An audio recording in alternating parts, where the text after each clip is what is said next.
ETF index mutual funds నేర్చుకుని stock మార్కెట్లో రాణించాలనుకుంటున్నారా? వెంటనే ఈ నెంబర్కి కాల్ చేయండి. నమస్తే రమగారు. నమస్తే జయ. రమగారు, విక్రమ బేతాళ కథ ఒకటి చెప్తారా? పట్టువదలని విక్రమార్కుడు మళ్ళీ శ్మశానంలోకి నడిచాడు, చెట్టు ఎక్కాడు, కళేబరాన్ని భుజం మీద వేసుకున్నాడు. నడుస్తుంటే బేతాళుడు ఆయనకు ఒక కథ చెప్పాడు. పూర్వమట వింధ్యారణ్యంలో ఉత్పలుడని ఒక కుర్రాడు ఉండేవాడట. కడుపేదవాడు. వాడు తల్లి ఉండేది, అమ్మ వాడు ఒక చిన్న గుడిసేసుకుని ఉండేవాళ్ళు. ఏదో కాయా కసురు తెచ్చుకొని తినేవాళ్ళు, పెద్దగా ఏమి లేదు. ఈ వింధ్యారణ్యానికి చుట్టుపక్కల ఉన్న పల్లెల్లో పనులు దొరికేవి, కానీ ఉత్పలుడు పని చేయగలిగేంత పెద్దవాడు కాదు. వాళ్ళమ్మ అంత ఓపిక కలిగింది కాదు. తండ్రి ఉన్నన్నాళ్ళు నడిచేది, కుర్రాడికి ఏం పెద్దగా లేదు, ఏదో చిన్నవి 5-10 పావల అంతే. అయితే వీడికి ఒక కుక్క పిల్లి ఉండేవట పెంపకానికి. కుక్క పిల్లి కలిసి ఆడుకునేవి. వాళ్ళ అమ్మ అనేదిట, మనకి మనగతే గడవకపోతే కుక్క పిల్లి ఎందుకురా మనకి పెంపకము, పెంపుడు జంతువులను ఎవరు పెంచుకుంటారు? తిండి తినా కొడవా ఉన్నవాడు పెంచుకోవాలి, మనకే తినక ఉన్నామంటే వాడు ఒప్పుకునేవాడు కాదు. వాళ్ళే ఆ 2 కుక్క పిల్లియే వాడికి స్నేహితులుగా ఉండేవి. ఇవి 2 భలే తెలివిగా ఉండేవి. అవి ఏం చేసేట, కుక్కట ఎక్కడైనా సరే ఏదైనా ఒక కుందేళ్ళు అవి కనబడితే పట్టుకొచ్చి వీళ్ళకి ఇచ్చేది. ఒక కుందేలు మాంసం తిని హాయిగా 2 రోజులు కూర గడిచిపోయేది.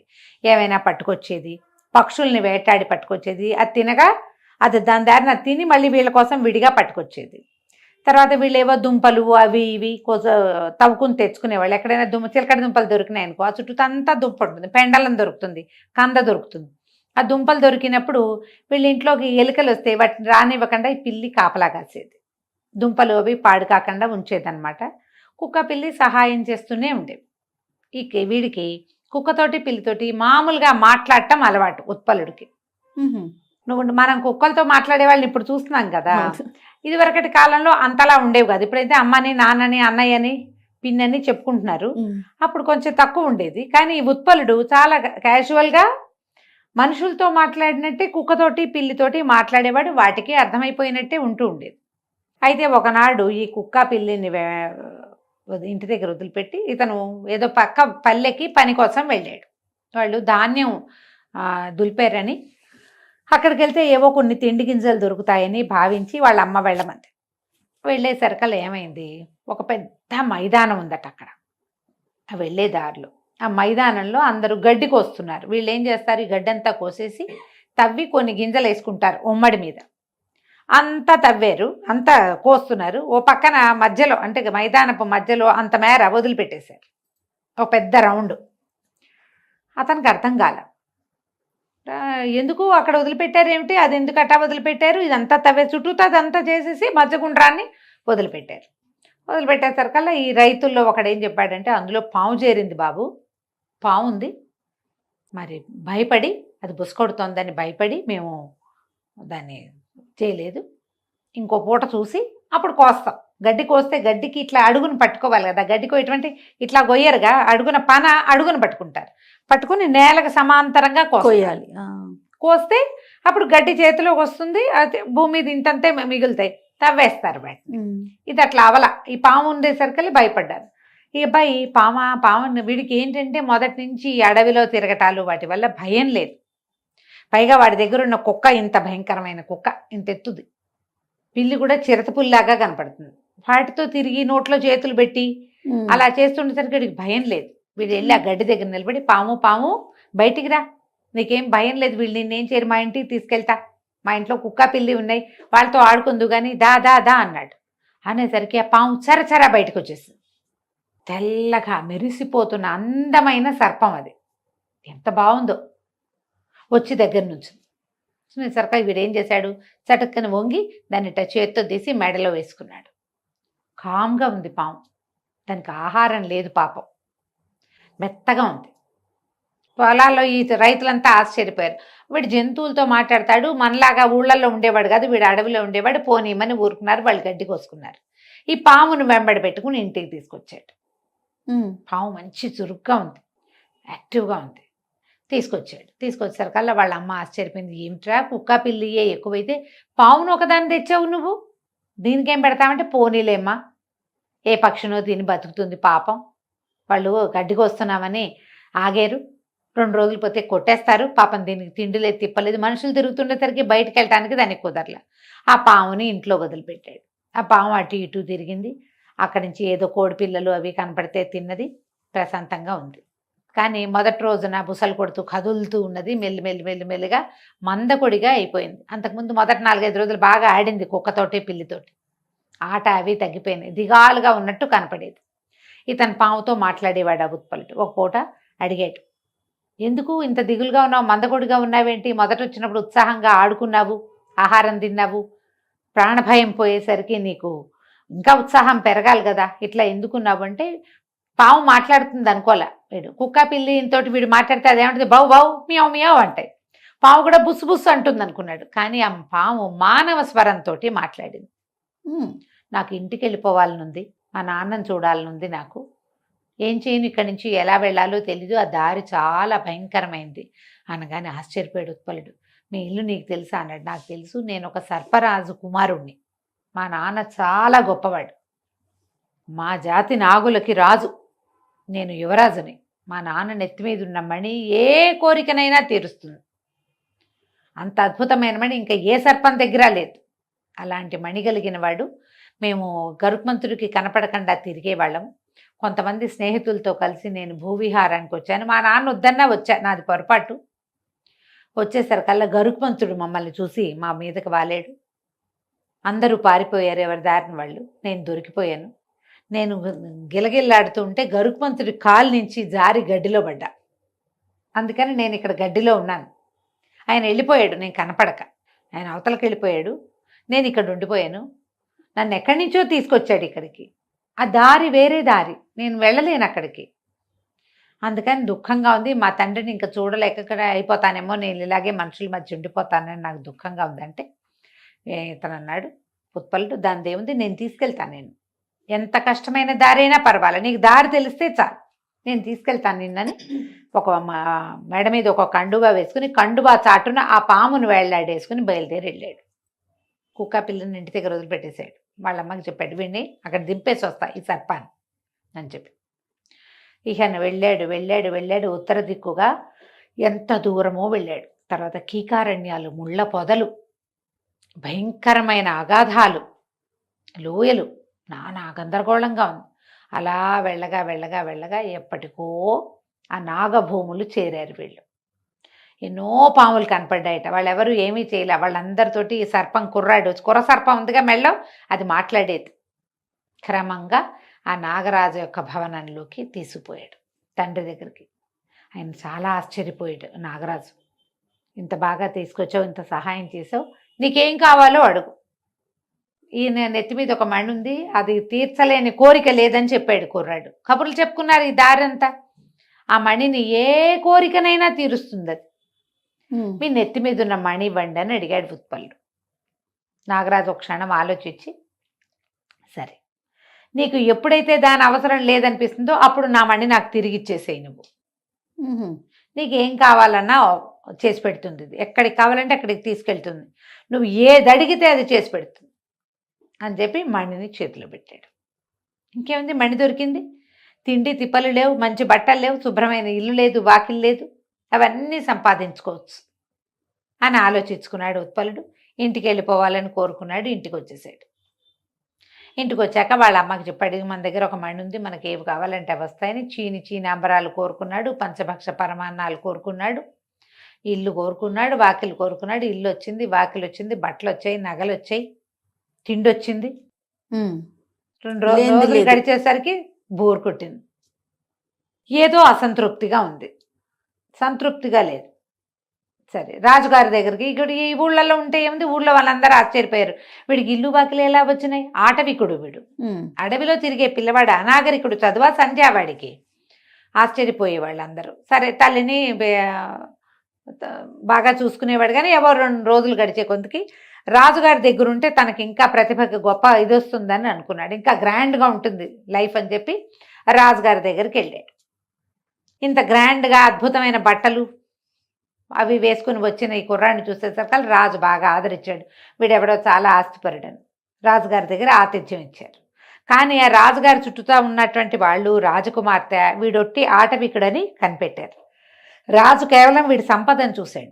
వీడు ఎక్కొచ్చిన గుర్రాల బండి, వాడు వేసుకున్న నగలు, వాడి దగ్గరున్న కత్తి కటారు, వాడి పటాటోపమే కానీ వాడి మాటల్లో ఉన్న యాస వెగటు ఆయన గమనించలే. కనిపించలే. కానీ రాజకుమార్తె ఏంటి బయతులో ఉన్నాడు వీడి మాట తీరు అని ఆ అమ్మాయి సభికులందరికీ తెలిసింది. వీడు నాగరికత తెలిసిన వాడు కాదు అని. రాజుగారు అదేం పట్టించుకోవాలి. 4-5 రోజులు ఉంచుకున్నారు తమ దగ్గరే. అయితే ఇతనికి ఏమనిపించింది, పెద్దవాడిని అయిపోయాను, నేను పెళ్లి చేసుకోవాలి, ఈ రాజకుమార్తెను చేసుకుంటే పోతుంది, గ్రాండ్గా ఉంటుంది లైఫ్ అని రాజకుమార్తె రాజుగారిని మొహం మీదే అడిగాడు, మీ అమ్మాయిని నాకు ఇచ్చి పెళ్లి చేయండి అని. వాడికి తెలీదు, వాడు పాముదా అని పామును పిలిచినట్టే రాజు మీ అమ్మాయిని ఇచ్చి పెళ్లి చేయి అంటున్నాడు. రాజుగారికి ఇలాగ మొహం మీదే కొట్టినట్టు అడగటం అది ఆయనకి అరగల.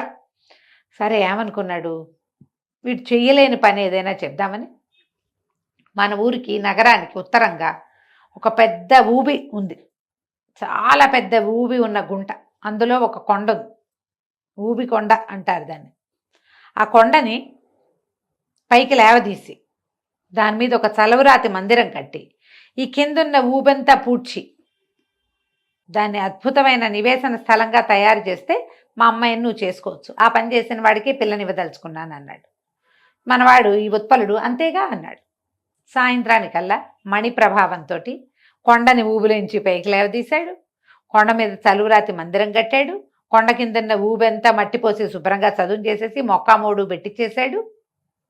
తెల్లారేసరికి తయారైంది. 3వ రోజున రాజుగారి దగ్గరికి వచ్చి అమ్మాయినిచ్చి పెళ్లి చేయండి అన్నాడు. ఈయన నేను చెప్పిన మాట ఏం చేశానంటే పదండి మీకు చూపిస్తానని జనం అందరినీ తీసుకుపోయాడు. అక్కడికి చూస్తే నిర్కాంతపోయారు. ఏమిటది అంత పెద్ద ఊబి నేల, దాదాపుగా 10-12 ఎకరాల ఊబి నేలగా ఉండేదాన్ని మొత్తం పైకి లేవదీశాడు. ఆ కొండ మీద బ్రహ్మాండమైన మందిరం కట్టించాడు. వీడి దగ్గర ఏవో పవర్స్ ఉన్నాయి తెలిసింది. వాడికి తన పవర్ దాచుకోవటం కూడా తెలియదు. సరే రాజకుమార్తె వివాహానికి ఒప్పుకున్నాక ఆ రోజు ఏమనేది, నీకు చదువు లేదు, సంధ్య లేదు, నీకు నాగరికత తెలీదు, నువ్వు మొద్దువి మూఢుడివి అనేది. అయితే ఈ అబ్బాయి ఏమనేవాడు, నా దగ్గర పవర్స్ ఉన్నాయి, నాకు శక్తి ఉంది, చదువు లేకపోతే ఏమైంది, శక్తి ఉంది నా దగ్గర అనేవాడు. కానీ ఏదో అసంతృప్తిగానే ఉండేది. అదే ఈ అమ్మాయిని తను సాటిస్ఫై చేయలేకపోతున్నాను అనిపించేది. తెలివైన మాటలు అవి ఏం లేవు వీడికి. భార్య కావాలి, పెళ్ళాం వచ్చింది అంతే. దాంతో ముద్దు ముచ్చటగా ఉండటం కూడా వీడికి ఏం తెలియదు, మొరటగానే ఉంటాడు. అయితే ఆ అమ్మాయి 4 సార్లు 5 సార్లు ఈ మాటలు వచ్చాక అమ్మాయి ఏమంది, ఏమిటి నీ దగ్గర ఉన్న పవర్ ఏమిటో చెప్పు నాకు అంటే, నా దగ్గర నాగమణి ఉందని చూపించాడు. ఆ అమ్మాయి ఎంతో ఆశ్చర్యపోయి, అబ్బా నీ దగ్గర ఎంత అద్భుతమైంది ఉంది, నువ్వెంత గొప్పవాడివి, నీలాంటి వాడివి నువ్వే, ఇక నుంచి నువ్వే నా ఆరాధ్య దైవానివని అంతకుముందు దగ్గర కూడా రానివ్వకుండా చీత్కారాలు చేసింది. ఆ రోజు చక్కగా భోజనం పెట్టి చక్కగా మంచి పాయసం అది తినిపించి హంసతూలికా తల్పం మీద పడుకోబెట్టి విసిరికర్ర పెట్టి విసిరి నిద్రపుచ్చేసింది. వీడికి మత్తు మందు కలిపేసింది అన్నంలో. ఓహో. అతను అట్లా జాగ్రత్తగా దాచిపెట్టుకునే నాగమణిని సంగ్రహించేసింది. ఆ మణి చేతిలోకి రాగానే ఆ మణికో దండం పెట్టి, ఈ దౌర్భాగ్యుడి పీడ విరగడైపోవాలి, ఈ నీ మహిమ వల్ల వీడికి ఏమేమి వచ్చినాయో అవన్నీ పోవాలి అని అనుకుంది. ఆ మణి ఎవరి దగ్గర ఉంటే మణి వాళ్ళ మాట వింటుంది. వెంటనే ఈ మొత్తం భవనం మాయమైపోయింది, ఊబినేలు వచ్చేసింది. ఈ అమ్మాయి పోయి రాజుగారింటో పడింది, వాడు పోయి తన వింధ్యారణ్యంలో ఉన్న గుడిసెలో పడ్డాడు. తెల్లవారేసరికి మెలకువసరికి ఏముంది, పూరు గుడిసెలో ఉన్నాడు. వాకిట్లో కుక్క పిల్లి తిరుగాడుతున్నాయి. ఆ గుడిసె చింకి జీర్ణం అయిపోయింది. అమ్మ అసలు లేనే లేదు. వీడు ఎన్నాళ్ళో అయింది రాజుగారి దగ్గరకు వచ్చి, అమ్మలేదు. ఏడ్చి మొత్తుకున్నాడు, తల్లి చచ్చిపోయిందని తెలిసిపోయింది వాడికి. నేను చిన్నతనం నుంచి నాతో పుట్టిన పిల్లలప్పటి నుంచి ఉన్న కుక్క పిల్లిని వదిలిపెట్టి ఈ నాగమణిని పట్టుకుని అక్కడెక్కడికో పోయాను. చివరికి మళ్ళీ నా ప్లేస్కి రాజకుమారిని నమ్మితే అదేమో నన్ను మోసం చేసింది. ఇక్కడికి వచ్చేసరికల్లా అమ్మే లేదని బాగా ఏడ్చి కుక్కకి పిల్లికి తన ఏడుపు మొత్తుకోళ్ళు అన్నీ చెప్పుకున్నాడు. కుక్క పిల్లి 2 బయలుదేరి వెళ్ళినాయి. ఇతను మాట్లాడే మాటలన్నీ వాటికి తెలుసు కదా. రాజభవనానికి వెళ్ళిపోయినాయి. అగట్ట మీద నుంచి దాటడానికి దారి ఉంది. రాజకోటకి ఇట్లా ద్వారం అగట్ట మీదకి పడతాయి కదా, మన సినిమాల్లో చూస్తున్నాం. అవునవును. దాని మీద నుంచి కుక్కని పిల్లని లోపలికి రానివ్వలా కాపలా వాళ్ళు తోలేశారు. తోలేస్తే ఇవి 2 కలిసి ఏం చేసినాయి, రెండో పక్క నుంచి వెళ్ళి అగట్టని ఈది కుక్క మీద పిల్లి కూర్చుందనమాట. కుక్క ఈతుంది, పిల్లికి ఈతలు రావు. అగట్ట ఈది మెల్లిగా రాజమందిరంలోకి వెళ్ళిపోయింది. వెళ్ళగా వెళ్ళగా వాటికి రాజకుమార్తె ఎక్కడుందో తెలిసింది. ఆ రాజకుమార్తె నాగమణినిట చేత్తో పుచ్చుకుని పడుకుంది. ఈ పిల్లి ఏం చేసింది, ఆ రాజకుమార్తె పక్కన నుంచి చెవి పక్కన ఇట్లా గీరింది. వాటి గోళ్ళు ఉంటాయి కదా. ఆవిడ ఉలిక్కిపడి చేత్తో ఇలా సర్దుకోవడానికి చేతిలో ఉన్న మణి వదిలిపెట్టేసింది. ఆ మణి వదిలిపెట్టిన మరుక్షణం కుక్క దాన్ని నోటగా చేసుకుంది. ఆ మణిని పుచ్చుకుని మళ్ళీ కుక్క పిల్లి ఆగర్తి ఎదుకుని వెనక్కి వచ్చి ఈ ఉత్పలుడి చేతిలో పెట్టేసరికి అతను ఆ మణిని చూసుకుని చాలా దుఃఖించి ఆ మణిని పుచ్చుకొని మళ్ళీ రాజుగారి దగ్గరికి వెళ్ళాడు. వెళ్ళి మళ్ళీ బీద వేషంలో వచ్చిన వాడిని చూసి రాజు ఆశ్చర్యపడి, ఇతను మళ్ళీ వజ్రాలు గిజ్రాలు కోరుకోవాలా, నగలు నాణ్యాలు కోరుకోవాలా, ఆ పేద వేషంతోటే ఉన్నాడు, ఆటవిక వేషంతో. రాజు దగ్గరికి వెళ్ళి, నేను మీ అల్లుడి రాజకుమార్తె ఇట్లా మోసం చేసింది నన్ను అనేసరికి ఆయన అన్నాడు, అయ్యో ఇంత పని జరిగిందా, మా అమ్మాయికి నేను శిక్షిస్తాను, నేను దాని లైన్లో పెడతాను. ఏం పెట్టద్దు, నేను అమ్మాయికి తగిన వాడిని కాను, నేను భర్తగా ఉంటాను కూడా పనికిరాను, నేను అసలు అమ్మాయి భర్తనని మర్చిపోండి, మీ దారిని మీ అమ్మాయికి వేరే పెళ్లి చేసుకోండి, నాతో జరిగిన పెళ్ళి అసలు మీరు పెళ్లిగానే భావించక్కర్లేదు, నేను వెళ్ళొస్తానని వెళ్ళిపోయాడు. అక్కడి నుంచి కుక్కని పిల్లిని వెంబడి పెట్టుకుని నడిచి అలా ఉత్తర భూముల వైపుకి నడిచి వెళ్ళిపోయాడు. వెళ్ళి వెళ్ళి వెళ్ళి వెళ్ళి నాగభూముల్లోకి ప్రవేశించాడు. ఎప్పుడైతే ఇతన్ని చూశారో, నాగులు ఇంతకుముందు వచ్చాడుగా రాజకుమారుణ్ణి తీసుకొచ్చాడు, వాళ్ళు ఎవరేమనలా, సరాసరి నాగరాజు దగ్గరికి వెళ్ళి ఇతని దగ్గర, పైగా ఇతని దగ్గర నాగమణి ఉంది కదా, ఎవరు ఏమనలా అతను. ఈ నాగమణిని పట్టుకెళ్ళి నాగరాజుకి అప్పచెప్పాడు. ఈ మణి అవసరం తీరిపోయింది, నాకు కూడా ఏవేవో లేవని అనిపించింది, ఇది వచ్చాక నాకు అన్నీ అర్థమైనాయి, తీసుకోండి అన్నాడు. అనగానే ఇప్పుడు ఏం చేస్తావు అని అడిగాడు నాగరాజు. ఏం చేస్తాను, నా బతుకేదో బతుకుతాను, నేను మా అమ్మాయి లాగు లేదు, నా కుక్క పిల్లి నాకు తోడున్నాయి, ఏదో ఒక అడవిలో ఒక గుడిసేసుకుని బతుకుతానంటే, నాగరాజు అన్న నువ్వు వెళ్ళొద్దు, మావాడు కూడా నీ కోసం ఎప్పుడు అడుగుతున్నాడు, ఇక్కడే ఉండిపో, నీ కుక్క పిల్లి ఇక్కడే ఉంటాయి మాతో పాటు, నువ్వు కూడా వాడితో పాటు ఇక్కడే ఉందుగానని ఉత్పలుణ్ణి నాగభూముల్లోనే ఉంచేసుకున్నారు. అతనితో వచ్చిన కుక్క పిల్లి కూడా ఆ పాముల మధ్యలోనే తిరుగుతూ అక్కడే ఉండిపోయింది.